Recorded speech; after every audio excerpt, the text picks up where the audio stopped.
वैश्विक भू राजनीति में संबंधों की तुरपाई अक्सर अलग अलग दिशाओं में जुड़ती है और टूटती भी है।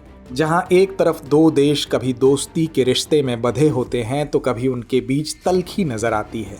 कुछ ऐसा ही इन दिनों ईरान और पाकिस्तान के बीच भी नजर आ रहा है। दरअसल साल 2024 की शुरुआत में ईरान और पाकिस्तान ने कथित तौर पर एक दूसरे देशों में मौजूद आतंकवादी संगठनों पर हमला किया था। इस हमले के बाद दोनों देशों के मध्य तनाव की स्थिति पैदा हो गई। हालांकि इस हमले के बाद दोनों देशों ने कूटनीतिक स्तर पर बातचीत से संघर्ष को खत्म करने की बात कही। बदलते राजनीतिक समीकरण के बीच बीते दिनों ईरान के राष्ट्रपति इब्राहिम राइसी पाकिस्तान पहुंचे। दोनों देशों में आई तल्खी के बाद यह पहला मौका है जब ईरान के राष्ट्रपति ने पाकिस्तान की धरती पर कदम रखे हैं। इस सब वाकये के बीच यह सवाल उठता है कि आखिरकार पाकिस्तान के दौरे पर क्यों पहुंचे ईरान के राष्ट्रपति? क्या ईरान पाकिस्तान विवाद समाप्त हो गया है? साथ ही इस घटना का अंतर्राष्ट्रीय स्तर पर क्या प्रभाव पड़ेगा? तो आज के इस एपिसोड में हम इन्हीं सवालों के जवाब तलाशेंगे। चलिए चर्चा की शुरुआत करते हैं। एशिया महाद्वीप के पश्चिमी कोने में कई दिनों के कलह के बाद अब शांति की बयार की शुरुआत हुई है। दरअसल इस क्षेत्र में बसे ईरान और पाकिस्तान आपस में करीब 900 किलोमीटर लंबी सीमा साझा करते हैं। सीमा पार दोनों देशों के बीच सांस्कृतिक और आर्थिक संबंध विकसित हुए हैं, लेकिन बीते कुछ समय से दोनों देशों के संबंधों में तल्खी नजर आई। हालांकि पुराने विवाद को खत्म कर ईरान और पाकिस्तान अपने रिश्ते को नया रूप दे रहे हैं। दरअसल इसी साल जनवरी में ईरान ने पाकिस्तान के बलूचिस्तान प्रांत में ड्रोन हमला कर दावा किया था कि उसने वहां चरमपंथी समूह जैश अल अदल को निशाना बनाया है। तो दूसरी तरफ पाकिस्तान ने जवाबी कार्रवाई करते हुए ईरान के सीस्तान और बलूचिस्तान प्रांत में कार्रवाई की और दावा किया कि उसने वहां आतंकवादियों के ठिकाने को निशाना बनाया। आपसी तनातनी को खत्म कर पाकिस्तान पहुंचकर ईरान के राष्ट्रपति ने बड़ा संकेत दिया है। अंतर्राष्ट्रीय जानकारों की माने तो ईरानी राष्ट्रपति के इस दौरे का एजेंडा दोनों देशों के बीच उत्पन्न हुए विवाद को खत्म कर द्विपक्षीय संबंधों को प्राथमिकता देना है। इस कूटनीतिक समीकरण के बीच ईरान और पाकिस्तान के संबंधों पर नजर डालें तो मालूम होता है कि शुरुआती दौर में ये दोनों देश एक दूसरे के साथ खड़े नजर आते थे। भारत पाक बंटवारे के बाद ईरान पाकिस्तान को मान्यता देने वाला पहला देश था। ईरान में ही पाकिस्तान ने अपना पहला दूतावास खोला था। शीत युद्ध के समय भी दोनों देश एक दूसरे का सहयोग करते रहे और एक ही भू राजनीतिक धड़े का हिस्सा रहे। इसके अलावा ईरान ने वर्ष 1965 तथा वर्ष 1971 में भारत के विरुद्ध युद्ध के दौरान पाकिस्तान को सामग्री व हथियार सहायता प्रदान की थी। हालांकि साल 1979 के बाद ईरान में इस्लामी क्रांति के कारण अयतुल्लाह खुमैनी के नेतृत्व में अतिरूढ़िवादी शिया शासन का उदय हुआ। यह सैन्य तानाशाह जनरल जिया उल हक के तहत पाकिस्तान के स्वयं के इस्लामीकरण के साथ समवर्ती था। दोनों देशों ने खुद को सांप्रदायिक विभाजन के विपरीत छोर पर पाया। वर्ष 1979 से पाकिस्तान के प्रति ईरान के विश्वास का एक प्रमुख कारण रहा है, जो 9/11 के बाद और अधिक बढ़ गया, क्योंकि इस्लामाबाद ने अमेरिका को आतंकवाद के खिलाफ युद्ध में समर्थन दिया। ईरान की वर्ष 1979 के बाद की विदेश नीति, जो क्रांति के विस्तार पर केंद्रित थी, उसने अरब दुनिया में उसके पड़ोसियों को हतोत्साहित कर दिया। हालांकि इतिहास की कहानी को पीछे छोड़ दोनों देश दोस्ती की नई दास्तां लिखने की कवायद में जुटे हैं। अपने आपसी संबंधों को सुधारने के पीछे दोनों देश अपना हित साधने में जुटे हैं। गौरतलब है कि इन दिनों ईरान इजराइल संग युद्ध का दंश झेल रहा है और जहां एक तरफ कई देशों ने इस संघर्ष में इजराइल का खुलकर साथ दिया, तो दूसरी ओर किसी भी मुल्क ने खुलकर ईरान का समर्थन नहीं किया।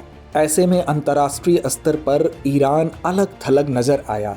इस तनाव की स्थिति में इब्राहिम रईसी ने अपने पहले विदेशी दौरे के लिए पाकिस्तान को चुना है। वहीं इजराइल ईरान युद्ध पर अपनी राह जाहिर करते हुए पाकिस्तान ने इजराइल द्वारा किए गए हमले को गैर जिम्मेदाराना बताया है। हालांकि अलग थलग पड़े ईरान को पाकिस्तान से समर्थन की उम्मीद है, जिसके बदले दोनों देशों ने आर्थिक संबंधों को मजबूत करने की दिशा में आपसी व्यापार को $2 मिलियन से बढ़ाकर $10 मिलियन करने की बात कही है। इसके साथ ही पाकिस्तान को ईरान से नेचुरल गैस और अन्य संसाधनों की प्राप्ति संभव है। गौरतलब है कि ईरान पाकिस्तान गैस पाइपलाइन एक पुराना प्रोजेक्ट है। साल 2013 में पाकिस्तान पीपुल्स पार्टी के शासनकाल के अंतिम दिनों में तत्कालीन राष्ट्रपति आसिफ अली जरदारी ने ईरान में इसका उद्घाटन किया था, लेकिन ईरान पाकिस्तान के इस प्रोजेक्ट से अमेरिका को आपत्ति है। ऐसे में पाकिस्तान को आशंका है कि कहीं ईरान पर लगाई गई अमेरिकी पाबंदियों का शिकार वो भी ना हो जाए। वहीं ईरान पाकिस्तान के बीच बेहतर संबंधों की राह में सुरक्षा एक बड़ी समस्या बनी हुई है। ईरानी सरकार पाकिस्तान को सऊदी अरब और संयुक्त अरब अमीरात के सहयोगी के तौर पर देखती है। उनका आरोप यह है कि यह दोनों देश चरमपंथी समूह जैश अल अदल का समर्थन करते हैं। ऐसे में ईरान पाकिस्तान को शक की निगाह से देखता है और यह सुनिश्चित करना चाहता है कि पाकिस्तान तेहरान के खिलाफ इस्तेमाल ना हो। बहरहाल मौजूदा हालातों को देखते हुए आने वाले समय में देखना दिलचस्प होगा कि ईरान पाकिस्तान संबंधों में क्या मोड़ आता है। अब बारी है इस कार्यक्रम के रविवारी विशेषांक दुनिया मेरे आगे की, जिसमें हम बात करेंगे दूसरी अहम अंतर्राष्ट्रीय खबरों की। भारत संघ संबंधों को मजबूत करते हुए यूरोपीय संघ ने वीजा मानदंडों में बदलाव करने का बड़ा फैसला लिया है, जिसके तहत शेंगेन वीजा से शेंगेन क्षेत्र में बिना किसी बाधा के यात्रा की जा सकेगी। शेंगेन वीजा के जरिए 180 दिन की अवधि में अधिकतम 90 दिनों तक छोटे प्रवास के लिए परमिशन होगी।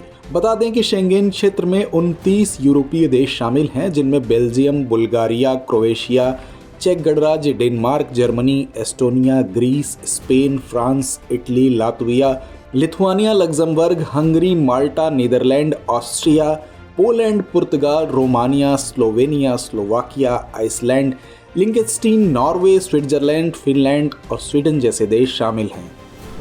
विश्व मौसम विज्ञान संगठन की रिपोर्ट के अनुसार एशिया वैश्विक औसत से अधिक तेजी से गर्म हो रहा है। WMO की रिपोर्ट के अनुसार साल 1991 से लेकर साल 2023 तक एशिया में वार्मिंग की प्रवृत्ति 1961 से लेकर 1990 तक की अवधि के दौरान वार्मिंग की प्रवृत्ति से लगभग दोगुना थी। वहीं वर्षण को लेकर बताया गया कि साल 2023 में तुर्कमेनिस्तान, पाकिस्तान और म्यांमार जैसे देशों के बड़े हिस्से में बारिश सामान्य से कम थी। भारत में जून से सितंबर तक ग्रीष्मकालीन मानसून सीजन की वर्षा 1971 से 2000 के औसत से लगभग 6% कम थी। रिपोर्ट के अनुसार लगातार दूसरे वर्ष दक्षिण पश्चिम भारत के कुछ क्षेत्रों, गंगा जल ग्रहण क्षेत्र और ब्रह्मपुत्र के निचले हिस्से में सामान्य से कम वर्षा हुई। Stockholm International Peace Research Institute के अनुसार बीते साल विश्व ने सैन्य बलों पर $2.4 ट्रिलियन खर्च किए हैं। आंकड़ों के अनुसार संयुक्त राज्य अमेरिका $916 बिलियन के साथ सबसे बड़ा खर्च करने वाला देश रहा, जो दुनिया के सैन्य परिव्यय का तकरीबन 37% दर्शाता है। वहीं दूसरे स्थान पर $296 बिलियन के साथ चीन रहा। $109 बिलियन के साथ रूस ने इस सूची में तीसरा स्थान हासिल किया। साथ ही भारत अमेरिका, चीन और रूस के बाद दुनिया का चौथा सबसे बड़ा रक्षा खर्च करने वाला देश बना रहा।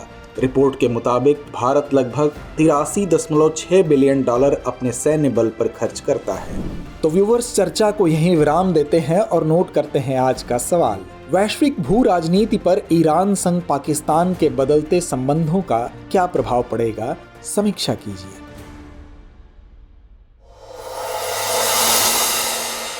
डियर व्यूअर्स, अपने एग्जाम की तैयारी को और बेहतर करने के लिए हमारे चैनल को लाइक, शेयर और सब्सक्राइब करना न भूलें।